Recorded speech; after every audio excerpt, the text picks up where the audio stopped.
और हमारा अकीदा है कि मरने के बाद भी जो आम मुर्दा है ना वो भी तमाम बात सुनता है। मेरे आका सल्लल्लाहु अलैहि वसल्लम ने इरशाद फरमाया, जब तुम मुर्दों को सलाम करते हो वो उसका जवाब देते हैं, लेकिन तुम्हें इसका शऊर हासिल नहीं। इसलिए नबी करीम सल्लल्लाहु अलैहि वसल्लम जब कब्रिस्तान जाते थे तो क्या फरमाते, दुआ क्या है, अस्सलामु अलैकुम या अहलल कुबूर, ए कब्र वालों तुम पर सलामती नाजिल हो। ये नहीं फरमाया अस्सलामु अलैकुम या अहलल कब्र, किसी सामने कब्र वाला सुन रहा है, नहीं, कुबूर जमा का सीगा इस्तेमाल फरमाया, तमाम कुबूर वालों तुम सबको सलाम। इसका मतलब है मेवा शाह कब्रिस्तान के एक किनारे पे खड़े होकर जब आप ये दुआ पढ़ेंगे हर कब्र के अंदर आपके सलाम की आवाज पहुंचेगी, इतनी समाअत तेज हो जाती है, और वो जवाब भी देंगे। तो फिर साहिब मज़ार जिसको अल्लाह ताला ने आम लोगों से ज्यादा रूहानी ताकत अता फरमाई, वो तो कहां तक सुनते होंगे, और उनके कान पे खड़े होकर आप धम धम धन धन ढोल बजा रहे हैं, इससे उनको राहत सुकून मिलेगी कि तकलीफ होगी। मैं एक दफा पड़ोसी मुल्क में गया, एक मज़ार पे हाजिरी के लिए पहुंचे, वो बताया जी इलाके के बुजुर्ग है, मैंने कहा चले जी सादत हासिल करूं मैं। अब मैं आराम से फातिहा पढ़ रहा हूं, अचानक पीछे से एकदम धूम जोर से किसी ने ढोल पे मारा, मैं उछल गया, ये क्या हुआ भाई, और फिर दम दम दम दम दम दम दम, जाली लगी हुई थी, मैंने उसमें देखा ये राज क्या है, पता चला दो इतने बड़े बड़े ढोल, शायद दीवार से लेकर यहां तक एक ढोल, फिर दो ढोल, और दो आदमी खड़े हुए लंबे लंबे डंडे हाथ में, द्रुम द्रुम द्रुम। अब मैंने पूछा भाई इसमें कौन से इसाले सवाब का राज पोशीदा है जो फकीर को आज तक पता नहीं चला, ये धम धम करने से बुजुर्ग को क्या फायदा होगा, और जिंदा आदमी उछल गया तो हमारे बुजुर्ग का हाल क्या होगा। ये तुम तकलीफें पहुंचाओ बुजुर्गों को, ईजाद कर ली साहब ढोल। नाराज मत होइए, ये बाद लोग कहते हैं जी हरमैन शरीफैन पे जाते हैं, ये गालियां वालियां बक्के कहते हैं, ये खड़े होते हैं सुनारी जालियों के सामने, चलो चलो चलो, करीब नहीं जाने देते, इनका बेड़ा गर्क हो जाए और ये हो जाए। मैं आपको सही अर्ज करूं, अगर ये ना रोके ना तो आप जालियां तक नहीं छोड़ेंगे, उसकी जालियां तोड़ के ले आ जाएंगे। एक पहुंचेगा तो वो इजहार अकीदत में जालियों में अपनी उंगलियां फंसा के लटक जाएगा कि अब मैं तो नहीं जाता यहां पर। दूसरा फिर कैसे आएगा, ओ लड़ाई झगड़े फड्डे शुरू होते। हम सुन्नियों का हाल ये है। आला हजरत इमाम सुन्नत रदी अल्लाह तआला अन्हु ने मज़ार की हाजिरी का ये तरीका बताया, खासतौर पर सरकार सल्लल्लाहु अलैहि वसल्लम का, खबरदार जालियों को हाथ लगाना बेअदबी है। 5 फीट के फासले पे खड़े हो, फरमाते हैं क्या सरकार का ये करम क्या कम है कि तुम्हें अपने कदमों में बुला लिया। पढ़ें आला हजरत की तालीम, और यहां पर ये नात गो शायर जी मैं जालियां पकड़ लूं, मैं जालियों से ना निकलूं, और पता नहीं क्या कुछ ऐसे ऐसे शेर लिखेंगे कि हमारे अंदर तरगीब पैदा होगी कि जी जालियां पकड़ो, वहां पे खड़े हो जाओ, जब तक तुम्हें धक्के दे के ना निकाला जाए, जब तक शोर ना मच जाए, यहां से जाना ही नहीं। हालांकि बारगाह रिसालत में शोर करना मना। मैंने अपने बुजुर्गों को देखा है कि वो नहीं खड़े होते थे वहां पर, कि नहीं मैं खड़ा हूंगा तो यहां शोर मचेगा। तो कहने का मतलब ये है, जरा इस बात को समझिए, हमारे दर्द को समझिए कि अब हम तरावी खत्म करते हैं। मैं पीछे ले आता हूं ना, बहुत आगे बात चली जाएगी, मेरा मौजू थोड़ा सा और है। मसला ये है कि हम कुरान सुनते जरूर है, हर साल में दर्द का इजहार करता हूं, लेकिन कुरान में क्या है ये हमें पता नहीं होता। अगर हम कभी तर्जमा तफसीर से पढ़ लें कि जी ये है कुरान में, तो अपना एहतिसाब नहीं होता। उस एहतिसाब की रोशनी में अपनी सोच, अपनी फिक्र, अपनी तबीयत, अपने अखलाक, अपने किरदार में तब्दीली पैदा करने का जहन नहीं होता।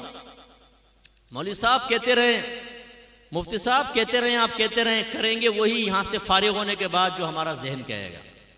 इसने हमें तबाह कर दिया। जरा हमारे पास पैसा आए, जरा हमें स्टेट पावर हासिल हो जाए, जरा हमारे पास लैंड क्रूजर आए, जरा 2-4 फ्लैट के हम मालिक हो जाएं, इसके बाद हमसे ज्यादा ज़हीन कोई नहीं है। इसके बाद हम किसी की बात मानने के लिए तैयार नहीं होते। और हर एक के बारे में नहीं कहता हूं, लेकिन ये तकब्बुर बाहर मुल्क में सेटल्ड हो जाने वाले के अंदर मैंने बहुत ज्यादा पाया। वो समझते हैं कि शायद यूके का, यूएसए का, जर्मनी का, कनाडा का वीजा मिल गया तो ये हम बहुत ज़बरदस्त अक्लमंद हैं और बड़ी हम में सलाहियतें हैं, तभी हमें वहाँ मिला है। बाकी सारे बेकार किस्म के तो ये पाकिस्तान में, बांग्लादेश में, हिंदुस्तान में रह गए। हम हैं सबसे आला। इसके बाद वो फ्रीडम ऑफ स्पीच के नाम पर अगर कोई तलकीन करता है, बोलते मैं सोचूंगा, मैं गौर करता हूँ। ये कितने मुझे ऐसे मिलेंगे भाई, शरीक मसला ये है। कहते हैं मुझसे बहस करना मेरा मकसद नहीं है, लेकिन मेरा जहन कहता है ऐसा होना चाहिए। ओहो पप्पू, इसको दे दो कुरान और हदीस के निकाल मसले जरा, फिर पता चलेगा इस पप्पू की सारी चालाकियां। बुजुर्गों ने सारा काम कर दिया, ये आगे अपनी राय देने के लिए। जैसे नाराज ना हो, ये जितने एंकर पर्सन होते हैं ना टीवी पे बैठे हुए तर्जिया निगारी कर रहे होते हैं, बाद आप सुनेंगे कहेंगे मैंने तो पहले ही कहा था कि अगर ये ऐसा करेगा ऐसा हो जाएगा। भाई तुम इतने गैब दान हो तो बताओ इस वक्त मेरी जेब में क्या है? दूसरे को पूछना चाहिए कि इतने माशाल्लाह आपको पता था कि आगे क्या होगा, तो बताओ मेरी जेब में क्या है। एक बात तो ये। दूसरी बात ये कि जब आप इतने ज़हीन फतीन हैं, चलो तुम्हें मौका देते हैं, सबको हटाते हैं, तुम लोग आ जाओ, सारे एंकर्स जो है ना ये इनको दे दें पाकिस्तान, और बोले चलाओ। हर एक जो है जब वो ऊपर पहुंचता है, कोई दानिश्वर बन के बैठा हुआ है, कोई कैसा बन के बैठा हुआ है, और नहीं है तो फिर हम जैसा होता है कि अगर आपने करोड़ों रुपए कमा लिए तो आपसे बढ़ के ज़हीन कोई है ही नहीं। आप कहें जी दीन के लिए खर्च करें, सेठ साहब कहते नहीं, मेरा जहन कहता है कि गरीबों को खाना खिलाना चाहिए, उन फराडियों को खाना खिलाना चाहिए कि जिनके जेब में पैसा मौजूद होता है लेकिन फुटपाथ पे इसलिए आकर बैठ जाते हैं कि फ्री का खाना मिल रहा है। फासिक, फाजिर, बेनमाजी, बदमज़हब, मुसलमान, गैर मुसलमान सब आके बैठ के खाना खाते हैं। आप फिदिये से खिला रहे हैं, आप कफ़ारों से खिला रहे हैं, ज़कात से अगर आप खिला रहे हैं तो ज़कात ना अदा हो रही, ना फिदिया अदा हो रहा है। और इन फासिकों फाजिरों को खिलाने का कोई हुक्म था? इन पेशावरों को खिलाने का हुक्म कोई है? ये तो खाएंगे, डकारे लेंगे, ना नमाज पढ़ेंगे, ना रोज़ा रखेंगे, ना अल्लाह की तरफ माइल होंगे। शायद इनको भूख लगती तो अल्लाह याद आता, आपने वो भी सिलसिला ख़त्म कर दिया कि लो हम तुम्हारा पेट भरते हैं, अब करो आवारागर्दियाँ। उसके बाद जाएंगे, खाएंगे, पिएंगे, यहाँ बैठ के चाय की चुस्कियाँ लियो, लंबे चौड़े हो के पूछे जरा नमाज पढ़ते हो तुम? पढ़ो नमाज। गुनाह से बचते हो? गुनाह से बचो, इल्म दीन सीखा है? बोलेंगे खाना खिलाना खिला, वरना दूसरे फुटपाथ पे जा रहा है, वहां पे भी खाना खिलाया जा रहा है। इनको खाना खिलाना ये मिजाज शरा है। अब वो ये कि असली दिन पता नहीं, बस इतना देख लिया नबी करीम ने फरमाया खाना खिलाओ। जी नबी करीम ने फरमाया खाना खिलाओ, किसको खिलाओ? ये फासिक फाजिर उस जमाने में मौजूद थे, उस जमाने में तो नेक थे, परहेजगार थे।